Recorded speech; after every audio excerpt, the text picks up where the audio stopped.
Ever wondered why fairy tales end at "and they lived happily ever after"? Could it be because true love doesn't exist? Now don't get us wrong, we're not here to shatter dreams or rain on anyone's love parade, but think about it. The idea of true love as it's been sold to us through fairy tales and romantic movies might be more of an illusion than reality. Remember Cinderella, the prince, the glass slipper and the grand wedding? It's a beautiful story, no doubt. But is it real? Is it feasible? The concept of true love we've been fed is a portrayal of perfection, flawless, constant, and everlasting. But isn't love, like life, supposed to be imperfect, dynamic, and evolving? The notion of true love as we know it might be more of a well-crafted illusion, a product of our collective imagination, and less of a tangible, achievable reality. If that's hard to swallow, stick around. We're just getting started. Feelings are as inconsistent as the weather, aren't they? And yet, we base the concept of true love on them. When you think about it, it's a little bit like building a skyscraper on shifting sands. We've all experienced it. One moment we're over the moon, the next we're down in the dumps. Our emotions sway like a pendulum, governed by a myriad of factors. Our environment, our experiences, even our physical health. This inconsistency isn't a bad thing. It's simply how we are wired as humans.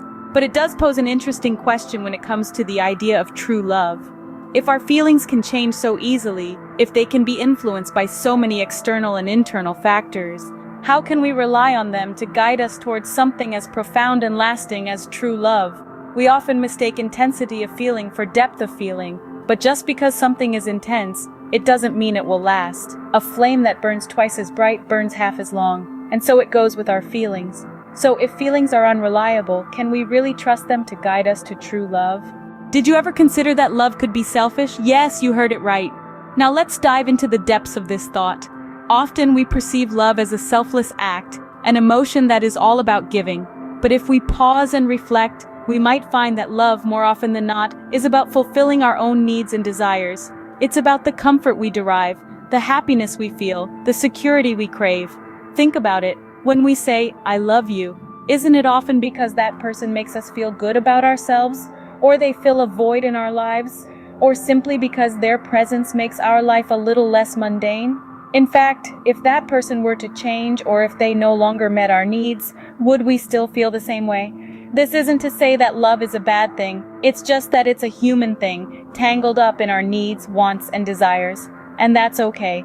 But it makes us question, if love is about me more than you, can it really be true? As we've seen, the concept of true love is flawed at its core.